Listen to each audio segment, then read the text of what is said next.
생명의 기원. 지은이는 스탠리 밀러와 레슬리 오르겔, 민음사에서 편했습니다. 세포라는 것은 그 안에서 일어나는 수백 또는 수천 가지의 기본 화학 반응들이 원활한 조화를 이루면서 일어나고 있는 공장이다. 이 공장에서 단백질들은 기계, 조종 요소, 그리고 때로는 구조적 성분들과 같은 여러 가지 일을 하고 있다. 효소들은 기계와 비슷한 일을 하는 단백질이며 세포의 기능에 필요한 여러 가지 반응들을 효율적으로 일어나도록 촉매한다. 단백질은 한 개 또는 몇 개의 폴리펩티드 사슬들로 구성된다. 각 폴리펩티드는 여러 가지 아미노산들의 결합으로 이루어진 중합체이다. 모든 생물에 있어서 20가지의 같은 아미노산들이 단백질을 합성하는 데 사용된다. 핵산들은 주로 단백질의 1차 구조를 결정하는 데 관련되고 있다. DNA와 몇 가지 RNA는 단백질 합성에 필요한 정보 저장의 기능을 가지고 있다. 모든 생물의 유전 물질은 두 가닥으로 된 DNA이다. 이 중합체형 분자는 데옥시리보 누클레오티드라고 하는 4가지 단위체형 성분들로 형성된다.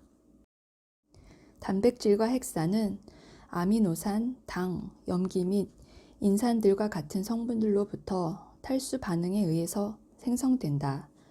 이 생성 반응들은 화학 자유 에너지의 소모가 수반이어야만 가능하다. 모든 세포들은 인산 지방질과 단백질로 구성된 막으로 둘러싸여 있다. 이 막들은 유용한 분자들이 세포 밖으로 확산해 나가는 것을 막으며 해로운 분자들이 확산해 들어오는 것을 막는다.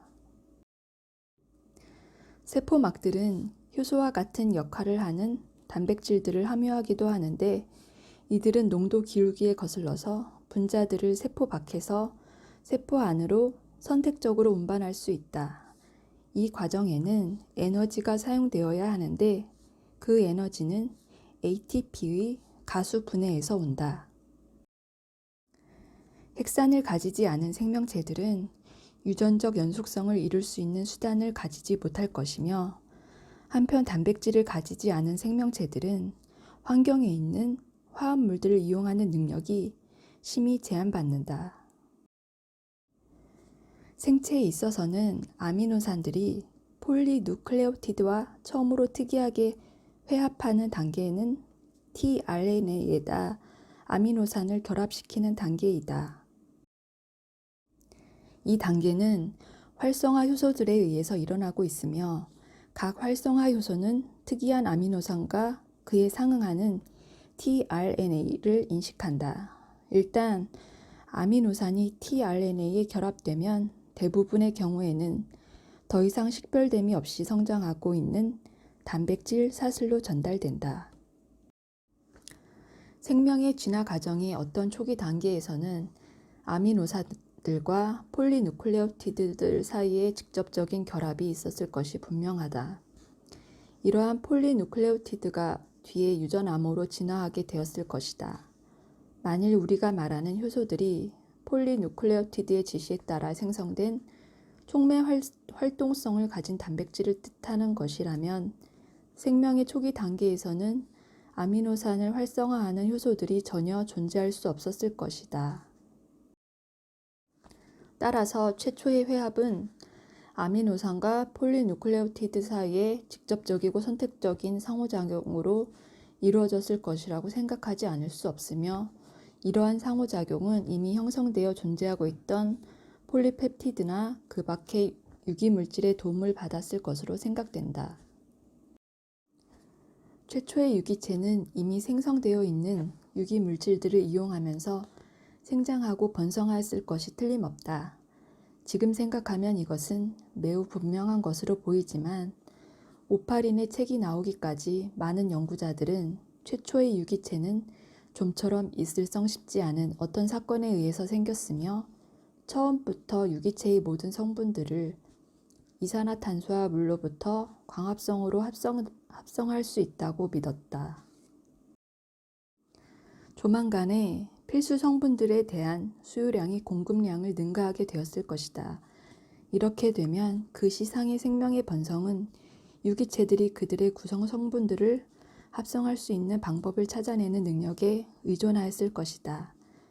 최초의 유기체는 수용액 환경에 풍부하게 존재한 간단한 유기화합물들을 출발 물질로 사용하였거나 대기의 성분들을 사용하였을 것이다.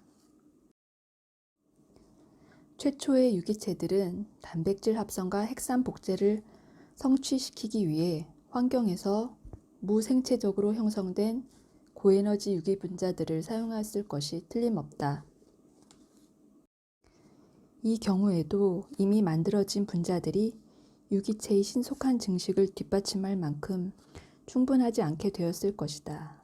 이 시점에 이르러서 편리하게 사용할 수 있는 외부로부터 유일한 에너지원인 태양 복사 에너지가 광합성 또는 광인산화 반응과 유사한 과정에서 이용되었을 것이다.